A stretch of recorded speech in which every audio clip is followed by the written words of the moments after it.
Hello friends, welcome back to our channel கதை கேட்போம் வாங்க. லாஸ்ட் எபிசோடில் 1% நல்ல பழக்கத்தினால நம்மளுடைய வாழ்க்கையில் எப்படிப்பட்ட நன்மைகள் கிடைக்கும்ன்றதையும் 1% பேட் ஹேபிட்ஸ்னால எப்படி நம்மளுடைய வாழ்க்கையில் தீமைகள் ஏற்படும்ன்றதையும் பார்த்தோம். வாங்க ஃப்ரெண்ட்ஸ், இப்போது அடுத்த எபிசோடுக்கு போகலாம். Episode 8 of Atomic Habits. முன்னேற்றம் உண்மையிலேயே எப்படிப்பட்டது? குளிரான ஒரு அறையில் உங்களுக்கு முன்னால் ஒரு மேசையின் மீது ஒரு சிறிய பனிக்கட்டி வைக்கப்பட்டிருப்பதாக கற்பனை செய்து கொள்ளுங்கள். தற்போது அந்த அறையில் 25 டிகிரி வெப்பநிலை நிலவுகிறது. பிறகு அந்த அறை மிகவும் மெதுவாக சூடேற்றப்படுகிறது. 26 டிகிரி, 27, 28. அந்த பனிக்கட்டி இன்னும் உங்கள் முன்னால் ஒரு கல்லை போல் உட்கார்ந்து கொண்டிருக்கிறது. 29 டிகிரி, 30, 31. இன்னும் எதுவும் நிகழவில்லை. பிறகு 32 டிகிரி. இப்போது அந்த பனிக்கட்டி உருக தொடங்குகிறது. இந்த 1 டிகிரி மாற்றம் முந்தைய பல 1 டிகிரி மாற்றங்களிலிருந்து எந்த விதத்திலும் வேறுபட்டிருக்கவில்லை. ஆனால் அது ஒரு மிகப்பெரிய மாற்றத்தை கட்டவிழ்த்து விட்டது. ஒரு கணத்தில் நிகழ்கின்ற ஒரு பெரிய மாற்றம் முந்தைய பல கணங்களில் நிகழ்ந்த சிறு சிறு மாற்றங்களின் கூட்டு விளைவுதான். அந்த மாற்றங்கள் அனைத்தும் சேர்ந்து அந்த மாபெரும் மாற்றத்திற்கு தேவையான சக்தியை உருவாக்கின்றது. இந்த போக்கை எல்லா இடங்களிலும் நீங்கள் காணலாம். புற்றுநோய் தன்னுடைய வாழ்நாளின் 80% யாராலும் கண்டுபிடிக்கப்பட முடியாத வகையிலேயே கழிக்கிறது. பிறகு ஒரு சில மாதங்களில் அது ஒட்டுமொத்த உடலையும் ஆட்கொண்டு விடுகிறது. மூங்கில்கள் நிலத்திற்கு அடியில் தம்முடைய பிரம்மாண்டமான வேர்பின்னல்களை வளர்த்தெடுப்பதில் முதல் 5 ஆண்டுகளை செலவிடுகின்றன. பிறகு 6 வாரங்களில் அவை 90 அடிகள் உயரத்திற்கு விண்ணல்லாவ வளர்கின்றன. பழக்கங்களும் இதே போன்றவைதான். எந்த ஒரு தேடலின் ஆரம்ப கட்டத்திலும் இடைப்பட்ட நிலைகளிலும் பல ஏமாற்றங்கள் உங்களுக்காக காத்திருக்கும். நீங்கள் ஒரு நேர்கோட்டில் வேகமாக முன்னேறப் போவதாக எதிர்பார்த்திருப்பீர்கள். ஆனால் முதல் சில நாட்களுக்கு, மாதங்களுக்கு அல்லது வாரங்களுக்கு எந்த முன்னேற்றத்தையும் உங்களால் பார்க்க முடியாது. அது உங்களுக்கு எரிச்சலை உண்டாக்கும். நீங்கள் முன்னோக்கி செல்வதற்கு பதிலாக ஒரே இடத்தில் சிக்கி கிடப்பது போன்ற உணர்வை உங்களுக்கு அனுபவிப்பீர்கள்.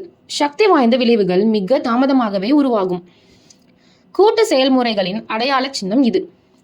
நிரந்தரமாக நிலைக்கின்ற பழக்கங்களை உருவாக்குவது மிகவும் கடினமாக இருப்பதற்கான முக்கிய காரணங்களில் ஒன்று இது. மக்கள் ஒரு சில சிறிய மாற்றங்களை செய்கின்றனர், ஆனால் பார்வைக்கு புலப்படக்கூடிய ஒரு விளைவை அவர்களால் பார்க்க முடிவதில்லை. இதனால் தங்கள் முயற்சியை கைவிட அவர்கள் தீர்மானிக்கின்றனர். நான் 1 மாதமாக தினமும் ஓடிக்கொண்டிருக்கிறேன். என் உடலில் ஏன் என்னால் எந்த மாற்றத்தையும் காண முடியவில்லை என்று நீங்கள் நினைக்கிறீர்கள். இதை நான் தேக்க சிந்தனை என்று அழைக்கிறேன்.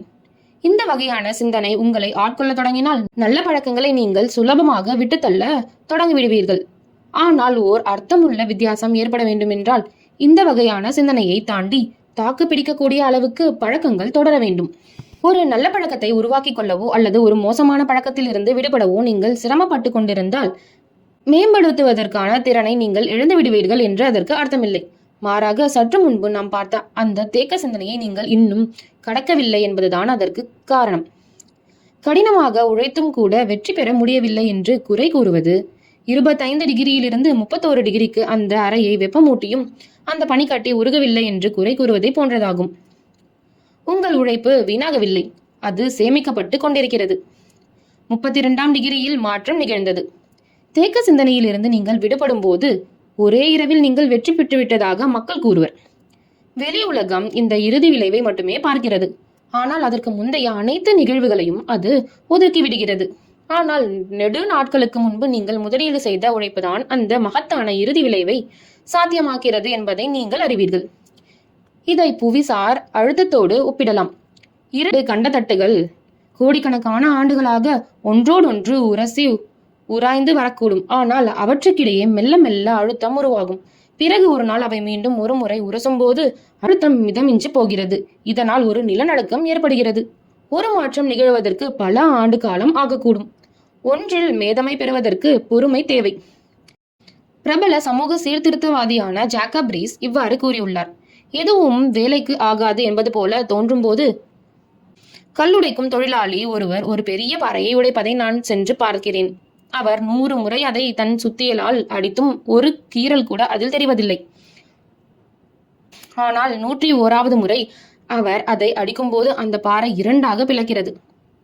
அந்த கடைசி அடி அந்த பாறையை உடைக்கவில்லை, மாறாக அதற்கு முந்தைய அனைத்து அடிகளும் சேர்ந்து அதை உடைத்தன என்பதை நாம் அறிவேன்.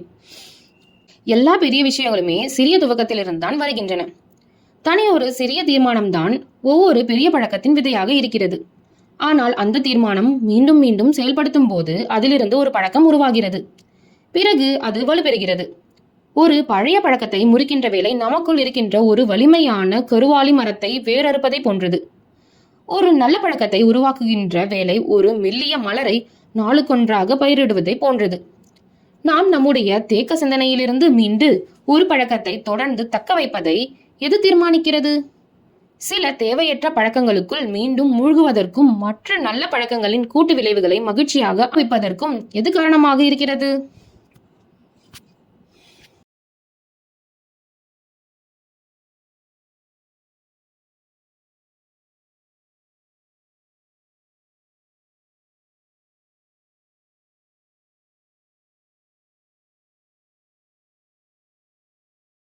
அனுபவிப்பதற்கும்